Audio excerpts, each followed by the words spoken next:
ಶನಿವಾರ ಸಂತೆ ಮಾಲಂಬಿ ಗ್ರಾಮದೇವತ ಪುನರ್ ಪ್ರತಿಷ್ಠಾಪನಾ ಕಾರ್ಯಕ್ರಮದ ಸಮಾರೋಪ ವೇದಿಕೆ ಸಮಾರಂಭ ದೇವಾಲಯದ ಆವರಣದಲ್ಲಿ ನಡೆಯಿತು. ಕಾರ್ಯಕ್ರಮದಲ್ಲಿ ಪಾಲ್ಗೊಂಡ ಶನಿವಾರ ಸಂತೆ ಸರ್ಕಲ್ ಇನ್ಸ್ಪೆಕ್ಟರ್ ಜಿ ಕೃಷ್ಣರಾಜ್ ಅವರು ಮಾತನಾಡಿ, ಇಂದು ಗ್ರಾಮೀಣ ಭಾಗದಲ್ಲಿ ದೇವಾಲಯಗಳು ತಲೆ ಎತ್ತುತ್ತಿದೆ. ಇದರಿಂದ ಸರ್ವರು ಕೂಡ ಪಾಲ್ಗೊಂಡು ಪೂಜಾ ಉತ್ಸವ ಮಾಡ್ತಾ ಇದ್ದಾರೆ. ಇದರಿಂದ ಗ್ರಾಮೀಣ ಭಾಗದ ಒಗ್ಗಟ್ಟು ಕಾಣ್ತಾ ಇದ್ದು, ಈ ದೇವಾಲಯ ಮುಂದಿನ ದಿನಗಳಲ್ಲಿ ಇನ್ನಷ್ಟು ಅಭಿವೃದ್ಧಿ ಹೊಂದಲಿ ಎಂದು ಹಾರೈಸಿದರು. ನಿಮ್ಮ ಮೊಬೈಲ್ನಲ್ಲಿ ನೋಟಿಫಿಕೇಶನ್ ಒಂದು ಸ್ಕ್ರೀನ್ ಇಟ್ಕೊಂಡ್ರೆ ನೀವು ಅನ್ಕೊಂಡಾಗೆ ಬರ್ತದೆ. ನೋಡಿ, ನಾನು ಇಲ್ಲಿ ದೇವಸ್ಥಾನ ಅಂತ ಬರ್ತೀನಿ, ಆಗ್ಲೇ ದೇವಸ್ಥಾನದ ಪಿಕ್ಚರ್ ಇದೆ. ಇಲ್ಲಿ ದೇವಸ್ಥಾನ ಅಲ್ಲ, ಅದು ಸಂಬಂಧಪಟ್ಟಿದ್ದು. ಅಂದ್ರೆ ನಮ್ಮ ಮೈಂಡ್ ನ ರೀಡ್ ಮಾಡೋಂಥದ್ದಾಗಿದೆ. ನಮ್ಮ ಮನಸ್ಸನ್ನ ಅದು ರೀಡ್ ಮಾಡ್ತದೆ, ಓದ್ತದೆ. ಆ ಮಟ್ಟಕ್ಕೆ ಆರ್ಟಿಫಿಷಿಯಲ್ ಇಂಟೆಲಿಜೆನ್ಸ್ ಬಂದಿದೆ. ನಿಮ್ಮ ಮಗು ಒಂದು ಸುಮ್ಮನೆ ಆಗಿ ಒಂದು ವೆಬ್ಸೈಟ್ ಓಪನ್ ಮಾಡಿದ್ರೆ ಅಥವಾ ಬೇರೆ ಯಾವುದೋ ವಿಡಿಯೋ ಗೇಮ್ ನ ಆನ್ ಮಾಡಿದ ತಕ್ಷಣನೇ ಅದಕ್ಕೆ ಸಂಬಂಧಪಟ್ಟಂತ ವೆಬ್ಸೈಟ್ ನಲ್ಲಿ ಅಲರ್ಟ್ ಆಗ್ತದೆ. ಅಲ್ಲಿ ಹಾಗೆ ಅದು ಫ್ರಾಡ್. ತಕ್ಷಣ ನೀವು ನೋಡ್ತಿದ್ದಾಗೇನೆ ಅಮೌಂಟ್ ಹೊರಟೋಗ್ಬಿಡ್ತದೆ. ಹಾಗೆ ನಮ್ಮಲ್ಲಿ ಏನಾಗ್ತದೆ, ಗ್ರಾಮೀಣ ಭಾಗದಲ್ಲಿ ಸ್ಟೇಷನ್ ದೂರ ಇರ್ತದೆ. 3-4 ಸಾವಿರ ರೂಪಾಯಿ ಎಲ್ಲ ಓದಿ ತಲೆ ಕೆಡಿಸ್ಕೊಳ್ಳೋದಿಲ್ಲ. ಸ್ವಲ್ಪ ಜಾಸ್ತಿ ಅಮೌಂಟ್ ಬಂದ್ರೆ ಸ್ಟೇಷನ್ ಹತ್ರ ಬರ್ತಾರೆ. ಜಾಸ್ತಿ ಅಮೌಂಟ್ ಕಳ್ಕೊಂಡ್ರೆ ಸ್ಟೇಷನ್ ಹತ್ರ ಬರ್ತಾರೆ. ಹಾಗೇನೋ ಮಾಡ್ಬೇಡಿ. ನೀವು ಹಾಗೇನಾದ್ರು ಆದ ತಕ್ಷಣ ನಿಮ್ಮ ಮಗು ಅಥವಾ ನೀವೇನೆ ಯಾವ್ದೋ ವೆಬ್ಸೈಟ್ಗೆ ಹೋಗಿ ಹಣ ತಕ್ಷಣ ಹೋಯ್ತು ಅಂದ ತಕ್ಷಣನೇ 1930 1930 ಆ ನಂಬರ್ಗೆ ನೀವು ಡಯಲ್ ಮಾಡಬೇಕಾಗ್ತದೆ.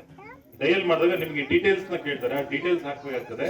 ಇನ್ ಕೇಸ್ ಏನಾದ್ರು ಆ ಅಮೌಂಟ್ ಏನಾದ್ರು ಇನ್ನೊಂದು ಟ್ರಾನ್ಸಾಕ್ಷನ್ ರೂಟ್ ನಲ್ಲಿ ಇದೆ ಅಂತ ಹೇಳಿದ್ರೆ, ಅಲ್ಲೇ ಇದೆ ಅಮೌಂಟ್ ಅಂತ ಹೇಳಿದ್ರೆ, ನಿಮಗೆ ಅದನ್ನ ಅಲ್ಲೇ ಸ್ಟಾಪ್ ಮಾಡಿ ಲಾಕ್ ಮಾಡಿ ಒಂದು ಬಹುಶಃ ವಾಪಸ್ ಬರೋ ವ್ಯವಸ್ಥೆನ ಮಾಡ್ಕೊಡ್ತೀವಿ. ಆದ್ರೆ ಅಷ್ಟೊಂದು ಸಾಹಸ ಮಾಡೋದು ಬೇಡ.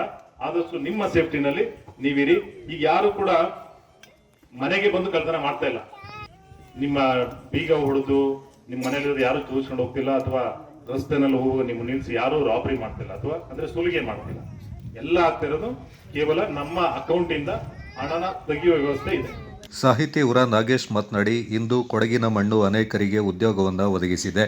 ಇಲ್ಲಿ ಬಂದು ಅನೇಕರು ತಮ್ಮ ಬದುಕನ್ನು ಕಟ್ಟಿಕೊಂಡಿದ್ದಾರೆ. ಗ್ರಾಮೀಣ ಭಾಗದ ದೇವಾಲಯಗಳಲ್ಲಿ ಯಾವುದೇ ಸಂಪ್ರದಾಯ ಬದಲಾಗದೆ ಪೂರ್ವಜರು ಮಾಡಿಕೊಂಡು ಬರುವಂತೆ ಹಳೆಯ ಸಂಪ್ರದಾಯ ಉಳ್ಕೊಂಡಿದ್ದು, ಇವುಗಳು ಉಳಿಯಬೇಕೆಂದರು. ಖಂಡಿತ ಹಳೆ ಶಿಕ್ಷಣ ಅಲ್ಲ. ನಮ್ಮ ಶರೀರವನ್ನ ಶ್ರಮದ ಕಡೆಗೆ ತೆಗೆದುಕೊಂಡು ಹೋಗಬೇಕು. ನಮ್ಮ ಬುದ್ಧಿಯನ್ನ ಜ್ಞಾನದ ಕಡೆಗೆ ತೆಗೆದುಕೊಂಡು ಹೋಗಬೇಕು. ಮನಸ್ಸನ್ನ ಶ್ರದ್ಧೆಯ ಕಡೆಗೆ ತೆಗೆದುಕೊಂಡು ಹೋಗಬೇಕು. ಯಾರು ಈ 3 ಕೆಲಸವನ್ನ ಮಾಡ್ತಾ ಹೋಗ್ತಾರೋ ಅವರು ಈ ಸಮಾಜದಲ್ಲಿ ಶಿಕ್ಷಣವಂತರಾಗಿ ಕಾಣಿಸ್ಕೊತಾರೆ. ಶರೀರ ಶ್ರಮ ಎಲ್ಲಿ ಕೊಡ್ತೀವಿ? ಇದೆಲ್ಲವರ ಮುಖಾಂತರ. ಮನಸ್ಸನ್ನ ಶ್ರದ್ಧೆ ಕಡೆಗೆ ತಗೊಂಡು ಹೋಗ್ಬೇಕು. ಅದು ದೇವಸ್ಥಾನಕ್ಕೆ ಬರುವಾಗ ನಮ್ಮ ಮನಸ್ಸು ಶ್ರದ್ಧೆಯಿಂದ, ನಮ್ಮ ಬುದ್ಧಿ ಜ್ಞಾನದ ಕಡೆಗೆ ಹೋಗಬೇಕು. ಎಲ್ಲರಿಗೂ ಬುದ್ಧಿ ಇದೆ, ಒಂದು ಪ್ರಾಣಿಗೂ ಇದೆ, ಪಕ್ಷಿಗೂ ಇದೆ. ಆದರೆ ಮನುಷ್ಯನಿಗಿರ್ತಕ್ಕಂಥ ಬುದ್ಧಿನೇ ಬೇರೆ. ಅದು ಜ್ಞಾನದ ಕಡೆಗೆ ಹೋಗಬೇಕು. ಆ ಜ್ಞಾನದ ಸ್ವರೂಪದ ಜ್ಞಾನ ದೇವತೆ ಆಗಿರ್ತಕ್ಕಂಥ ಇವತ್ತು ಗ್ರಾಮ ದೇವತೆಯನ್ನ ನೀವೆಲ್ಲರೂ ಕೂಡ ಆರಾಧಿಸಿದ್ದೀರಿ. ಈ ಆರಾಧನೆ ಮಾಡುವ ಮೂಲಕ ನಮ್ಮ ಮನಸ್ಸನ್ನು ನಾವು ನಿಗ್ರಹಿಸಬೇಕು. ಮನೋನಿಗ್ರಹ ಬೇಕು. ಆ ಮನೋನಿಗ್ರಹ ಮಾಡಿಕೊಳ್ಳಿಕ್ಕೆ ಒಂದು ವಿಗ್ರಹ ಬೇಕು. ಆ ವಿಗ್ರಹವೇ ಇವತ್ತು ನೀವು ಗ್ರಾಮ ದೇವತೆ ಅಂತ ಆರಾಧನೆ ಮಾಡ್ತಾ ಇದ್ದೀರಿ. ನನ್ನೊಬ್ಬರು ಪ್ರಶ್ನೆ ಕೇಳಿದರು, ದೇವಸ್ಥಾನಕ್ಕೆ ಹೋಗ್ಬೇಕಾದ್ರೆ ಏನ್ ತಗೊಂಡು ಹೋಗ್ಬೇಕು ಅಂತ. ದೇವಸ್ಥಾನಕ್ಕೆ ಹೋಗ್ಬೇಕಾದ್ರೆ ಏನು ತಗೊಂಡು ಹೋಗ್ಬೇಕಾಗಿಲ್ಲ, ಬಿಟ್ಟು ಹೋಗ್ಬೇಕು ಅಂತ. ಏನನ್ನು ಬಿಟ್ಟು ಹೋಗ್ಬೇಕು ಅಂದ್ರೆ ಪದವಿ ಮತ್ತು ಪಾದರಕ್ಷೆಗಳನ್ನ ಬಿಟ್ಟು ಹೋಗ್ಬೇಕು. ಪದವಿ ಅಂದ್ರೆ ಏನು? ನಾನು ಅಂಥವ್ರು, ನಾನು ಇಂಥವನು ಅಂತ ಇಟ್ಕೊಂಡು ದೇವರ ಮುಂದೆ ಹೋಗೋದಲ್ಲ. ನಾನು ಭಕ್ತನಾಗಿ ಒಳಗಡೆ ದೇವರ ಮುಂದೆ ನಾವೆಲ್ಲ ಸಾಮಾನ್ಯರಲ್ಲಿ ಸಾಮಾನ್ಯರಾಗಿ ನಾವು ಹೋದಾಗ ಆ ಭಗವಂತ ನಮಗೆ ಬೇರೆ ಬೇರೆ ರೂಪದಲ್ಲಿ ಕಾಣಿಸ್ಕೋತಾನೆ, ಬೇರೆ ಬೇರೆ ರೀತಿಯಲ್ಲಿ ನಮ್ಮನ್ನು ಅನುಗ್ರಹಿಸ್ತಾನೆ. ಹಾಗಾಗಿ ಇವತ್ತು ನಮ್ಮ ಭಾರತವನ್ನ ನೀವು ನೋಡ್ತಾ ಹೋದ್ರೆ ಶಕ್ತಿ ದೇವತೆಗಳ ಹೆಸರಿನಲ್ಲಿ ನೋಡಿದ್ರೆ 51 ಶಕ್ತಿ ಪೀಠಗಳು ನಮಗೆ ಕಾಣಿಸ್ಕೊಡ್ತವೆ.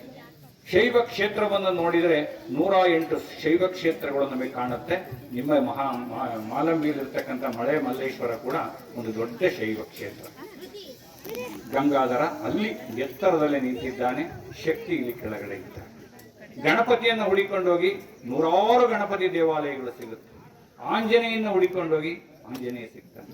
ಇಷ್ಟಹ ಒಂದು ಪರಂಪರೆ ಇರತಕ್ಕಂತಹ ಒಂದು ಪುಣ್ಯ ಭೂಮಿಯಲ್ಲಿ ನಾವೆಲ್ಲ ಜನಿಸಿದೀವಿ ಅಂದ್ರೆ ನಾವು ಪುಣ್ಯ ಮಾಡಿದೀವಿ.